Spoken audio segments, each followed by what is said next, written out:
langsung aja kita mulai untuk klarifikasinya dari Teh Novi. Waktu dan tempat dipersilakan. Assalamualaikum warahmatullahi wabarakatuh. Perkenalkan, nama saya Pratiwi Novianti. Saya adalah konten kreator sosial di Indonesia. Sebelumnya saya mengucapkan terima kasih banyak untuk teman-teman media yang sudah berkenan hadir di sini. Terima kasih juga untuk pengacara saya, om saya, yaitu Brian Praneda and Partners. Terima kasih juga untuk seluruh pengacara yang sudah support saya. Saya ucapkan terima kasih banyak. Bismillah, saya ingin menjelaskan terkait kronologi atas perkara donasi Mas Agus Salim. Mohon maaf rekan-rekan pers semuanya. Di sebelah kiri di sini ada rentetan peristiwa yang termuat sedemikian rupa, terdapat capture dan lain sebagainya di sini. Akan tapi tentunya di sini kita hanya menyajikan saja untuk terkait yang detail dan lain sebagainya. Apabila memang tidak terlihat, mohon maaf, tapi nanti bisa kita jelaskan satu persatu. Demikian. Silakan. Yang menjadi korban adalah Mas Agus dan adanya permohonan juga agar dibantunya open donasi ke yayasan kami. Tanggal 6 September, Saudari W masih mengechat Instagram saya dan juga admin saya terkait kunjungan ke rumah Mas Agus itu belum terrealisasi karena saya jujur masih banyak kegiatan pada saat tanggal tersebut untuk membantu ODGJ di luar kota, di luar daerah. Masih mengechat sampai saya datang itu di tanggal 12 September 2024. Nah, saya di situ bertemu dengan Mas Agus. Ya jujur secara keadaan saya melihat kondisinya dan kondisinya waktu itu baru banget keluar 1 hari dari rumah sakit itu. Terus pada saat pertemuan itu Mas Agus secara gamblang dia meminta bantuan dan pendampingan dari yayasan kami, yaitu Yayasan Rumah Peduli Kemanusiaan, terkait pengobatan dan juga keadilan. Gitu. Oke, setelah pertemuan tersebut kita berinisiatif dan keluarga juga meminta agar adanya open donasi yang diselenggarakan oleh yayasan untuk pengobatan dari Mas Agus. Ya.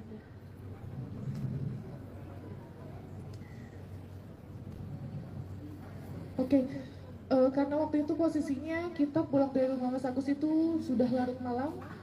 Saya tanggal 13 Septembernya melakukan open donasi di Instagram saya untuk pengobatan Mas Agus.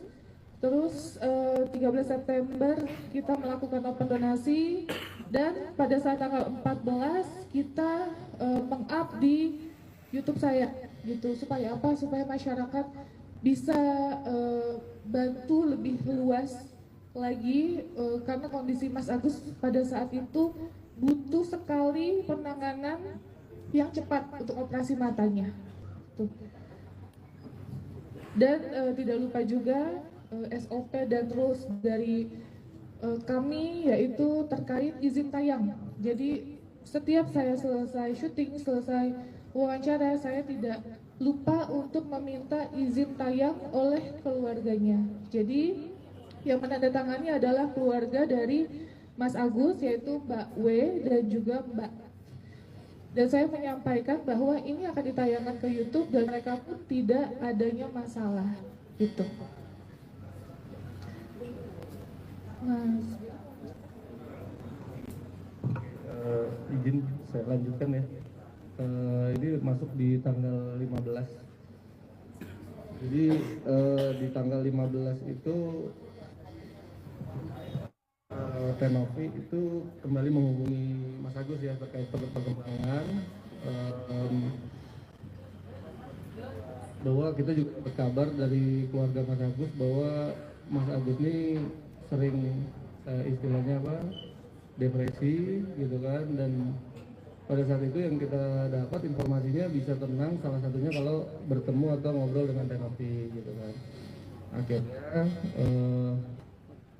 Mas Agus juga atau keluarga Mas Agus juga menyampaikan bahwa Mas Agus butuh support atau dukungan dari keluarga kandungnya yang berdomisili di Aceh, itu ayah ibunya gitu kan. Nah akhirnya Mas Agus juga atau keluarga Mas Agus juga menyampaikan bahwa Mas Agus butuh support atau dukungan dari keluarga kandungnya yang berdomisili di Aceh, itu ayah ibunya gitu kan. Nah akhirnya kita rembukan apa galanya, yaitu yang utamanya ya pasti transportasinya ya, biayanya gitu ya, untuk dari Aceh ke Jakarta. Nah akhirnya di tanggal 16 September itu Tenovi berkunjung ke rumah keluarga Mas Agus untuk kedua kalinya sekaligus penyerahan donasi yang memang sudah di open melalui tadi Tenovi sudah sampaikan di Instagramnya Tenovi selama 2 hari ya. Itu terkumpul, teman-teman bisa lihat di slide, itu terkumpul 23 juta rupiah dan 12 juta rupiah, jadi totalnya 35 juta pada saat itu. Oke, selanjutnya iya, jadi kita juga dapat info bahwa pada saat pengobatan pertama kali itu Mas Agus kan ditindak secara tindakan medis pertolongan pertama lah di RSUD Cengkareng. Namun keluarga juga bingung ya, karena salah satu alasan tadi menghubungi Tenovi karena kendala biaya. Sedangkan dari pengakuan atau cerita dari keluarga Mas Agus, keluarga pelaku yang menjanjikan untuk mengcover biaya pengobatan itu juga mungkin tidak terrealisasi ya gitu kan. Nah akhirnya jam keseda ini diinformasikan juga oleh mereka itu ada batas waktunya sudah 14 hari gitu kan. Akhirnya ya alhamdulillah setelah tayang di YouTube Tenovi untuk pertama kalinya, kita dapat kabar juga bahwa ada bantuan dari Pemdes atau Pemko ya di Purbalingga yang jadi Mas Agus ini memang orang tuanya asal dari Aceh, tapi untuk domisilinya itu di Purbalingga, KTP-nya domisili kampung istrinya gitu. Jadi saat kita mau urus BPJS awal di sini tuh memang kendala itu, tapi alhamdulillah berkat tayang di YouTube Tenovi itu dapat atensi mungkin dari Pemko atau Pemdes di sana dan diuruskan BPJS-nya sehingga mungkin selanjutnya bisa digunakan gitu ya. Oke, terlepas dari hal itu, Tenovi tetap mengupayakan pengobatan yang lebih maksimal, sehingga sempat ditanyakan ke beberapa pihak rumah sakit spesialis mata berapa sih kalau memang cangkok dan lain-lain gitu kan. Itu memang cukup besar ya, dapat informasinya sekitar hampir 1 miliar dan lain-lain. Maka dari itu Tenovi berinisiatif lah ke circle-nya, ke rekan-rekannya yang lain, ke youtuber lain. Salah satunya pada saat itu yang merespon adalah Bang Denny Sumargo.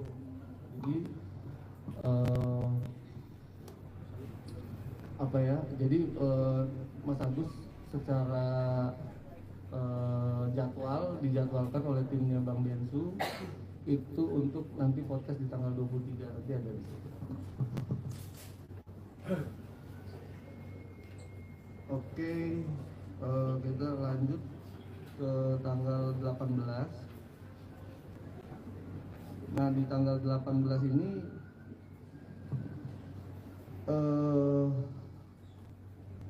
pihak Mas Agus ini sempat menceritakan lah ya dinamika proses pengobatan selama menggunakan layanan fasilitas BPJS.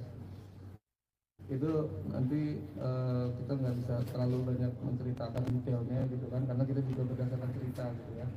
Kita belum mendampingi tangkap dari beberapa petunjuk yang ada.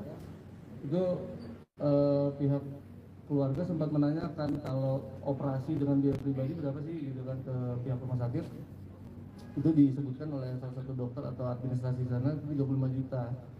Sedangkan uang donasi yang memang mereka pegang dari hasil pengumpulan pertama oleh Tenov itu ya memang 35 juta. Jadi mungkin ya kita juga masih masuk akal lah, ya sudah kalau memang itu untuk pegangan tetap lanjut BPJS selama Mas Agus juga sanggup gitu ya untuk bersabar mengantri, karena layanan BPJS apalagi di RSCM yang istilahnya rumah sakit rujukan nasional itu antriannya cukup panjang gitu ya.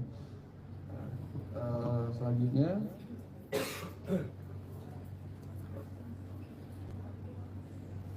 di tanggal 20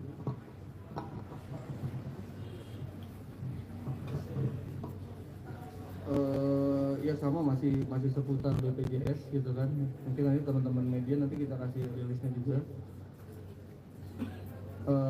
Lalu sampailah kita di tanggal 23 September saat tim Tenovi secara di balik layar itu mengantarkan Mas Agus dan keluarga ke rumahnya Bang Densu, karena lokasi podcastnya Bang Densu kan di rumahnya ya di Jakarta Barat.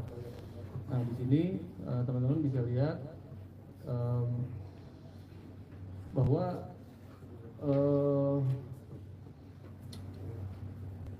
publikasi yang memang kita sepakati antara Tenovi dengan Bang Densu itu adalah di sesi terakhir podcast itu nanti akan ada penyebutan penggalangan dana gitu ya untuk pengobatan Mas Agus, yang dimana mungkin kita dapat informasinya ya Bang Densu kurang biasa melakukan hal itu di podcastnya ya, tapi akhirnya beliau setuju ya, alhamdulillah kan. Nomor rekening donasinya dicantumkan, tapi di sini teman-teman rekan-rekan media bisa lihat saat kita komunikasi dengan Bang Densu itu memang Tenovi menyarankan itu rekening yayasan, tapi saat di lokasi karena memang Tenovi-nya nggak hadir dan tim yang mengantar juga nggak sampai dalam, menunggu di luar, itu menurut informasi yang kita terima dari timnya Bang Densu, dari pihak keluarga Mas Agus menginginkan rekening atas nama pribadi Mas Agus supaya cepat pengambilannya. Iya itu. Oke, jadi karena kondisinya saya merasa Mas Agus ini pada saat itu membutuhkan donasi yang banyak gitu, karena untuk pencakokan mata, pengganti bola mata dan lain-lain gitu. Nah, karena kita mendapatkan informasi pada saat pertama mata kanan itu masih bisa untuk adanya operasi, mata kiri emang sudah tidak bisa diselamatkan. Waktu poin pertama ya. Makanya saya ngehubungin Bang Denny Sumargo, Bunda Ashanti, Uya Kuya, permohonanlah agar dibantu mendapatkan perhatian yang lebih dari masyarakat. Pada saat tanggal 23 adanya podcast tersebut, saya sengaja sebenarnya untuk tidak hadir. Kenapa? Karena saya tidak mau nanti ada omongan saya dibilang pansos atau saya cari perhatian masyarakat. Gitu, saya enggak melakukan hal tersebut. Saya hanya menyiapkan transportasi dan supir antar jemput oleh Mas Agus gitu. Pada saat selesai podcast, Bang Denny Sumargo itu sempat ngechat saya, Nov, nanti dicantumkan ya nomor rekening yayasan. Baik Bang, Masya Allah, terima kasih banyak. Tapi ternyata, maaf suara saya ada serak. Tapi ternyata di balik itu semua, Mas Agus dan keluarga meminta agar donasi tersebut atas nama Mas Agus saja. Itu permintaan dari pihak keluarga, seperti itu. Dan kami pun tahu pada saat sudah ada tayangan di YouTube Bang Densu, gitu kita melihat oh ini dicantumkan rekening Mas Agus. Kita hanya bilang nanti minta tolong untuk transparansi agar kita bisa monitor semuanya. Itu saja. Itu.